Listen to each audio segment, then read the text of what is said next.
સર્વે હરિભક્તોને મારા જાજા કરીને જય શ્રી સ્વામિનારાયણ.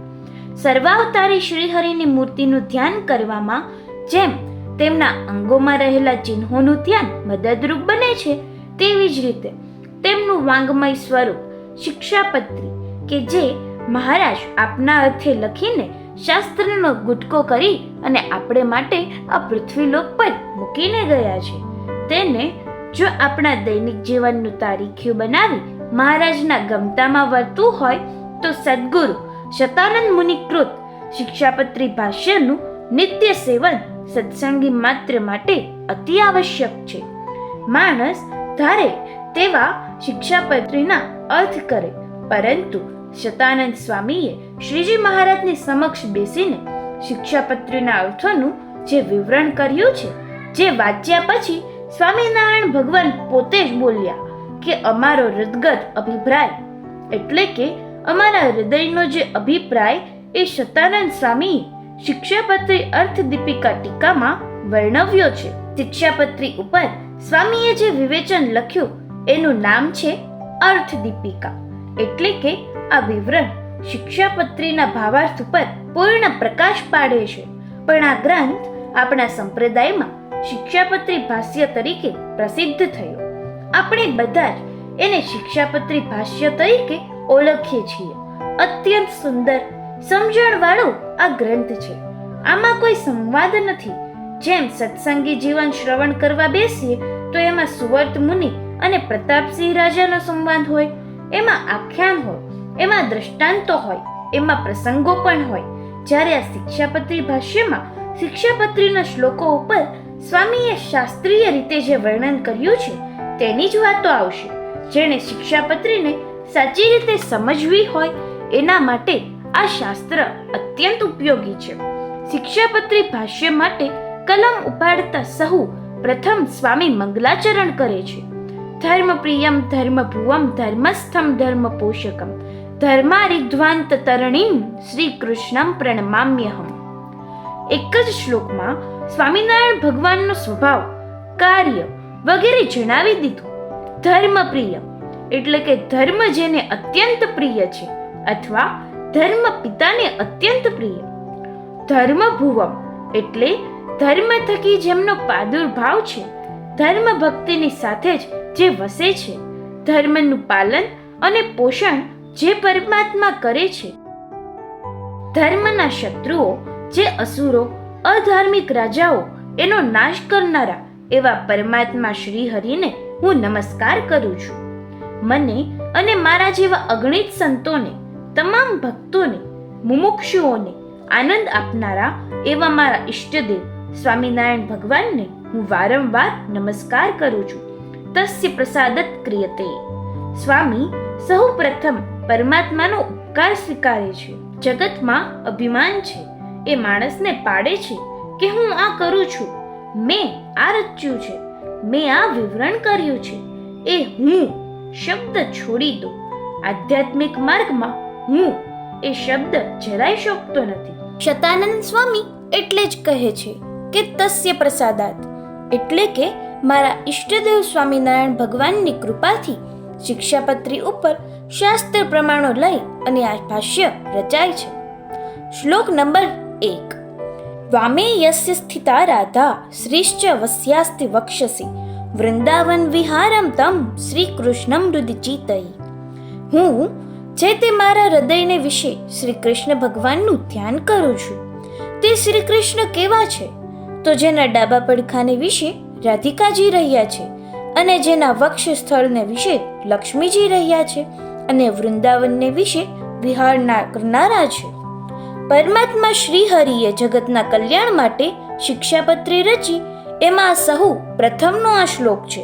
212 શ્લોકની શિક્ષાપત્રીમાં આ પ્રથમ શ્લોક છે. વામે યસ્ય. શતાનંદ સ્વામી એનો અર્થ સમજાવતા કહે છે, પરમાત્મા પૂર્ણકામ છે, મંગળમૂર્તિ છે, પણ શિષ્ટાચાર માટે પ્રાચીન પરંપરાનું અનુસરણ કરતા મંગલાચરણ કરે છે. શિક્ષાપત્રીનો પહેલો શ્લોક એ મંગલાચરણ છે.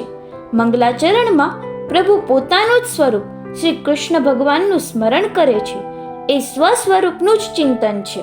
જેના ડાબા પડખાને વિશે રાધાજી રહેલા છે. ડાબા પડખાને વિશે જ રાધાજી કેમ? શું એવો કાયદો છે કે પત્ની હોય એણે એ બાજુ જ બેસવું પડે?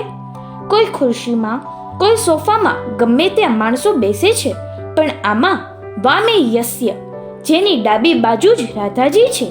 આમ લખવાની પાછળ કારણ એ છે કે રાધાજી ભક્ત છે. તમે ગમે ત્યાં દર્શન કરો પણ રાધાજી ડાબી બાજુ જ દેખાશે. એનું કારણ છે શિષ્ય ભાવ. શિષ્ય હોય, નાનો હોય, ભક્ત હોય, એ ડાબી બાજુ જ બેસે એવી શાસ્ત્ર અને સમાજની પ્રાચીન પરંપરા છે. રાધાજીના બીજા ઘણા નામો છે, છતાં આમાં રાધા જ શબ્દ કેમ મૂક્યો? બીજા કોઈ નામ ઉમેર્યા નહીં? રાધા એ નામ કેમ પસંદ કર્યું? રાધનોતી સાધનોતી ભક્ત કાર્યાન ઇતિ રાધા. ભગવાનના ભક્તને ભક્તિમાં જે મદદ કરે એને રાધા કહેવાય. પરમાત્માના ભક્ત હોય એને ભક્તિમાં મદદ થાય એવા શુભ સંકલ્પો પૂરા કરવામાં પ્રેરણારૂપ બને એનું નામ રાધા છે. અને શ્રીશ્ચ યસ્યાસ્તિ વક્ષસી. શ્રી એટલે શોભા, શ્રી એટલે લક્ષ્મી, શ્રી એટલે સંપત્તિ. એ જેમના હૃદયમાં રહે છે, પરમાત્માના હૃદયમાં લક્ષ્મીજીનું સ્થાન છે.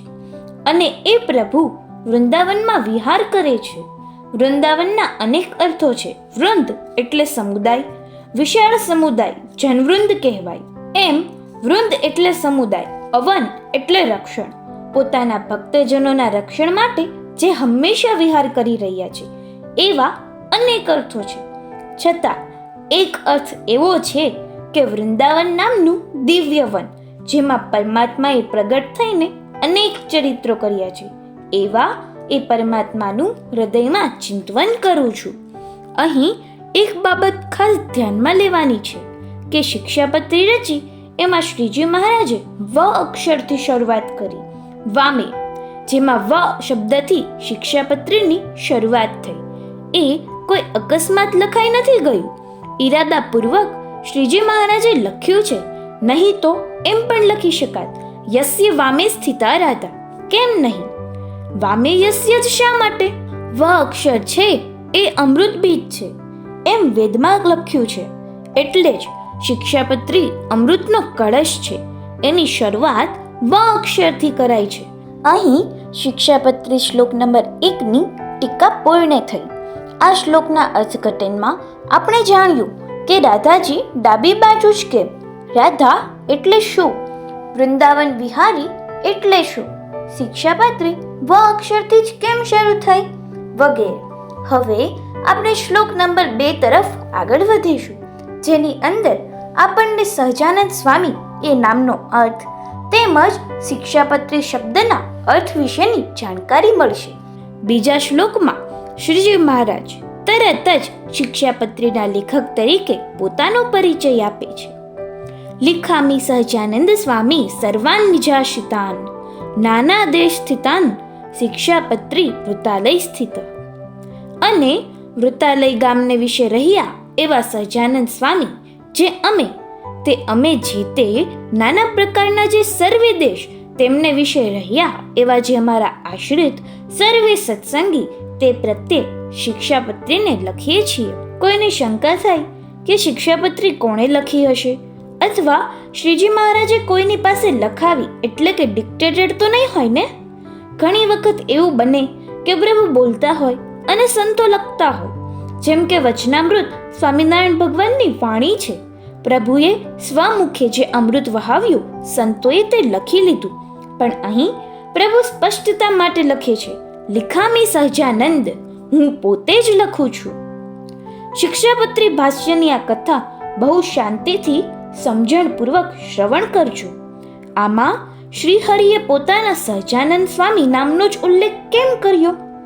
તેઓના ઘણા નામ છે, જેવા કે સ્વામિનારાયણ ભગવાન, ઘનશ્યામ મહારાજ, નીલકંઠ વર્ણી, હરિકૃષ્ણ મહારાજ વગેરે.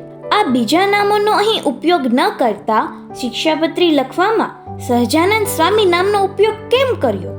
એનો ખાસ અર્થ છે સહજ આનંદ, સહજ સ્વભાવજન્ય, ન તું સાથ ન જન્ય. કેટલી સરસ વાત છે! માણસ માત્ર સુખને શોધે છે, માનવ માત્રનો સ્વભાવ છે એ આનંદને શોધે છે. ક્યાંથી? કોઈને કોઈ સાધનમાંથી. કોઈ ભાઈને જાંબુ બહુ ભાવતા હોય એને એમાંથી આનંદ આવશે. કોઈ ભાઈને કેળાના ભજીયા બહુ ભાવતા હોય તો એ એમાંથી આનંદ મેળવશે. કોઈને એમ લાગે આ સાયકલ કાંઈ નથી, પણ મોટરસાયકલ હોય અને આટો માર્યો હોય તો બે ઘડી આનંદ આવે તો એ એમાંથી આનંદ શોધે. માનવનો સ્વભાવ છે સાધનમાંથી આનંદ મેળવશે. કોઈ રેડિયોમાંથી આનંદ મેળવશે તો વળી કોઈ ટીવીમાંથી મેળવશે. ગમે તે સાધનમાંથી જેને આનંદ મળે, સુખ મળે એ જગતનો જીવ છે. પરમાત્માને કોઈ એવા સાધનની જરૂર નથી. પ્રભુને ઘણી વખત કોઈ ભક્ત પ્રેમથી થાળ જમાડે એટલે પ્રભુ પોતે જ બોલતા, બહુ આનંદ આવ્યો, તમે ઘણો સરસ થાળ કરી લાવ્યા, અમે બહુ રાજી થયા. એ તો ભક્તની પ્રસન્નતા માટે. ભક્ત રાજી થાય એટલા માટે બોલતા. પણ પરમાત્મામાં આનંદ એ સહજ સ્વભાવ છે. સહજ સિદ્ધ આનંદ પ્રભુમાં રહેલો છે. એટલે તો આપણે સાંજે બોલીએ છીએ, આનંદ કંદ જય માધવ મુકુંદ. આનંદ કંદ, આનંદનું કંદ એટલે કે સુખનું મૂળ શ્રી હરિ પોતે જ છે. એટલે એમનું નામ સહજાનંદ છે. અથવા બીજો અર્થ, સ્વામી કેવા સુંદર પ્રમાણિત અર્થ કરે છે. સહા સાધવાહા, બધું સહન કરે એને સાધુ કહેવાય. દુઃખ સહન કરે અને સુખ પણ સહન કરે એનું નામ સાધુ. જગતમાં ઘણાથી દુઃખ સહન ન થાય તેમ ઘણા માણસો સુખને સહન નથી કરી શકતા. સુખમાં માણસ છકી જાય. સુખ અને દુઃખ સહન કરે એનું નામ સાધુ.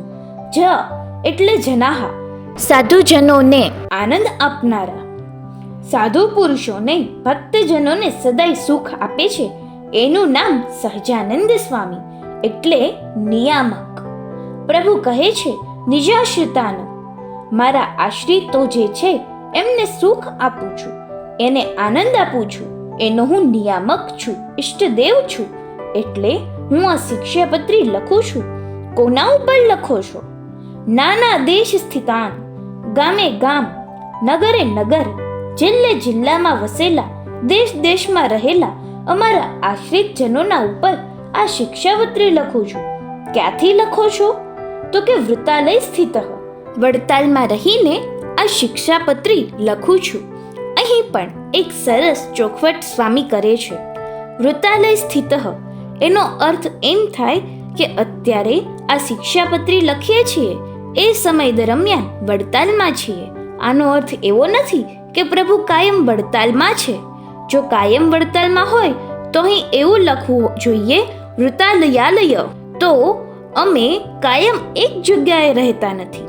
ભક્ત રક્ષા માટે સદાય વિચરણ કરીએ છીએ, પણ આ શિક્ષાપત્રી લખવાના સમય દરમિયાન વડતાલમાં છીએ. શિક્ષાપત્રી એટલે શું? પત્રીનો અર્થ શું થાય? પતતિ સ્થાનાંતરમ ગચ્છતિ સ્વામી પ્રેતો અર્થો અન્યા ઇતિ પત્રી. પોતાના હૃદયનો અભિપ્રાય ઉપદેશ લઈને કોઈ પત્ર દૂર જાય એને કહેવાય પત્રી. હૃદગત અભિપ્રાય જે પત્ર દ્વારા દૂર મોકલી શકાય એને પત્રી કહેવાય છે. શિક્ષાની પત્રી પોતાના આશ્રિતજનોને શિક્ષણ આપવા માટેનો જે વિશાળ પત્ર પરમાત્માએ લખ્યો એનો અર્થ થાય શિક્ષાપત્રી. હવે આ શિક્ષાપત્રી લખી કોના પ્રત્યે? જેમ કોઈ પત્ર લખે કોઈને ઘેર તો એના નામઠામ લખે, ફલાણા ભાઈ, અમુક ભાઈ, પછી એનો કાગળ જેટલા નામ લખ્યા હોય એના પૂરતો મર્યાદિત હોય છે. આ શિક્ષાપત્રી તમામ આશ્રિતો માટે છે. અહીં શિક્ષાપત્રી ભાષ્યમાંથી શિક્ષાપત્રી શ્લોક નંબર 1 અને 2 પૂર્ણ થયા.